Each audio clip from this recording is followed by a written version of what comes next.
Chapter 14. The Pirate Ship.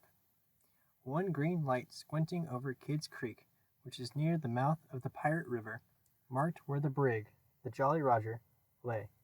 Low in the water, a rakish-looking craft bow to the hull, every beam in her detestable light ground strewn with mangled feathers. She was a cannibal of the seas, and scarce needed that watchful eye, for she floated immune in the horror of her name. She was wrapped in the blanket of night, through which no sound from her could have reached the shore. There was little sound, and none agreeable, save the whir of the ship's sewing machine, at which Smee sat, ever industrious and obliging, the essence of the commonplace, pathetic Smee. I know not why he was so infinitely pathetic, unless it were because he was so pathetically unaware of it. But even strong men had to turn hastily from looking at him, and more than once on summer evenings he had touched the fount of Hook's tears and made it flow. Of this, as of almost everything else, Smee was quite unconscious. A few of the pirates leant over the bulwarks, drinking in the miasma of the night. Others sprawled by barrels over games of dice and cards, and the exhausted four who had carried the little house lay prone on the deck, where even in their sleep they rolled skilfully to this side or that out of Hook's reach, lest he should claw them mechanically in passing. Hook trod the deck and thought.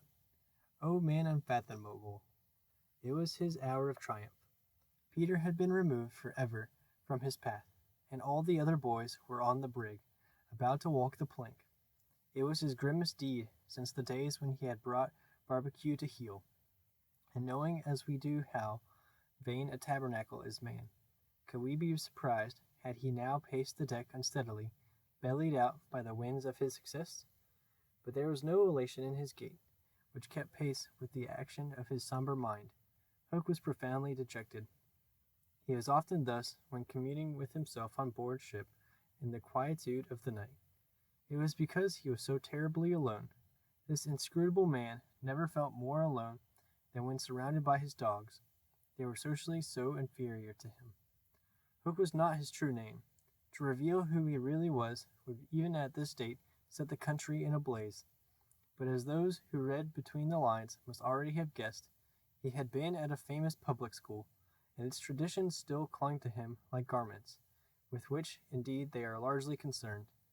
Thus it was offensive to him even now to board a ship in the same dress in which he grappled her, and he still adhered in his walk to the school's distinguished slouch.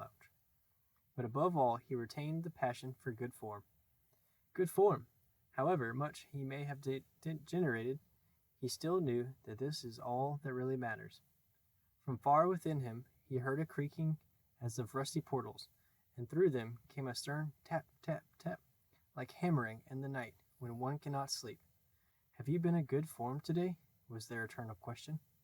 Fame, fame, that glittering bauble, it is mine, he cried. Is it quite good form to be distinguished at anything? The tap-tap from his school replied. I am the only man whom Barbecue feared, he urged, and Flint himself feared Barbecue. Barbecue? Flint? What house? Came the cutting retort. Most disquieting reflection of all, was it not bad form to think about good form? His vitals were tortured by this problem. It was a claw within him sharper than the iron one, and as it tore him, the perspiration dripped down his tallow countenance and streaked his doublet. Oft-times he drew his sleeve across his face, but there was no damning that trickle. Ah, envy not Hook. There came to him a presentiment of his early dissolution.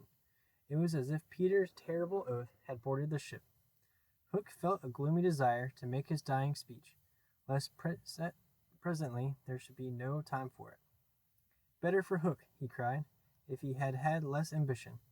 It was in his darkest hours only that he referred to himself in the third person. No little children love me. Strange that he should think of this, which had never troubled him before. Perhaps the sewing machine brought it to his mind. For long he muttered to himself, staring at Smee, who was hemming placidly under the conviction that all children feared him. Feared him! Feared Smee! There was not a child on board the brig that night who did not already love him. He had said horrid things to them and hit them with the palm of his hand. because he could not hit with his fist, but they had only clung to him the more. Michael had tried on his spectacles. To tell poor Smee that they thought him lovable, Hook itched to do it, but it seemed too brutal. Instead, he resolved this mystery in his mind. Why do they find Smee lovable? He pursued the problem like the sleuth hound that he was. If Smee was lovable, what was it that made him so good? A terrible answer suddenly presented itself. Good form? Had the boatswain good form without knowing it, which is the best form of all? He remembered that you have to prove you don't know you have it before you are eligible for pop. With a cry of rage, he raised his iron hand over Smee's head, but he did not tear. What arrested him was this reflection. To claw a man because he is good form, what would that be? Bad form. The unhappy Hook was as impotent as he was damp, and he fell forward like a cut flower. His dogs thinking him out of the way for a time, discipline instantly relaxed, and they broke into a bacchanalian dance, which brought him to his feet at once, all traces of human weakness gone, as if a bucket of water had passed over him. Quiet, you skulks, he cried, or I'll cast anchor in you. And at once the din was hushed. Are all the children chained, so that they cannot fly away? Aye, aye. Then hoist them up. The wretched prisoners were dragged from the hold, all except Windy, and ranged in line in front of him. For a time he seemed unconscious of their presence. He lolled at his ease, humming, not unmelodiously, snatches of a rude song, and fingering a pack of cards. Ever and anon the light from his cigar gave a touch of color to his face.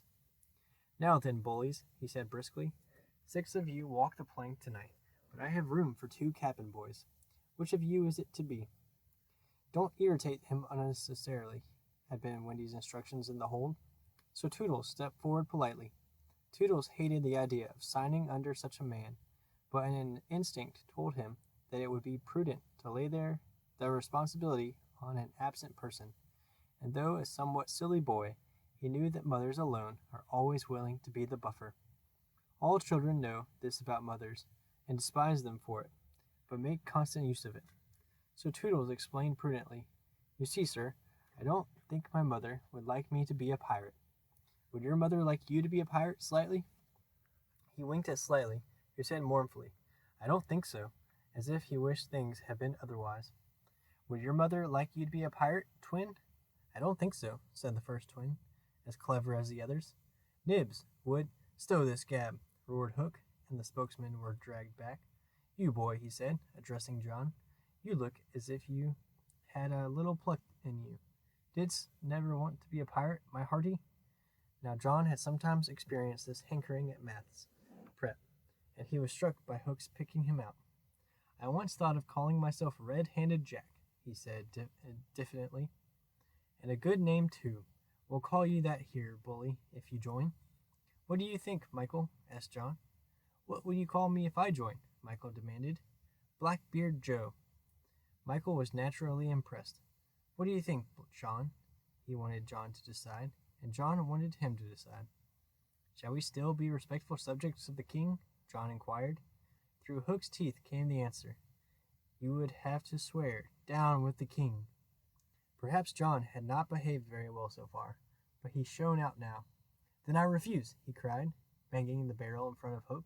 And I refuse, cried Michael. Rule Britannia, squeaked Curly. The infuriated pirates buffeted them in the mouth, and Hook roared out, That seals your doom. Bring up their mother. Get the plank ready. They were only boys, and they went white as they saw Jukes and Jocko preparing the fatal plank. But they tried to look brave when Windy was brought up. No words of mine can tell you how Windy despised those pirates. To the boys, there was at least some glamour in the pirate calling, but all that she saw was that the ship had not been tidied for years. There was not a porthole on the grimy glass of which you might not have written with your finger, Dirty Pig, and she had already written it on several. But as the boys gathered round her, she had no thought, of course, save for them. So, my beauty, said Hook, as if he spoke in syrup, you are to see your children walk the plank. Fine gentleman though he was, The intensity of his communings had soiled his ruff, and suddenly he knew that she was gazing at it.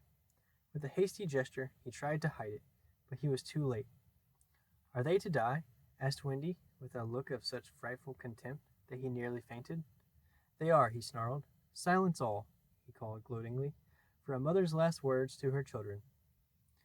At this moment, Wendy was grand. "These are my last words, dear boys," she said firmly. "I feel that I have a message to you from your real mothers, and it is this: we hope our sons will die like English gentlemen." Even the pirates were awed, and Toodles cried out hysterically, "I am going to do what my mother hopes." "What are you to do, Nibs?" "What my mother hopes." "What are you to do, Twin?"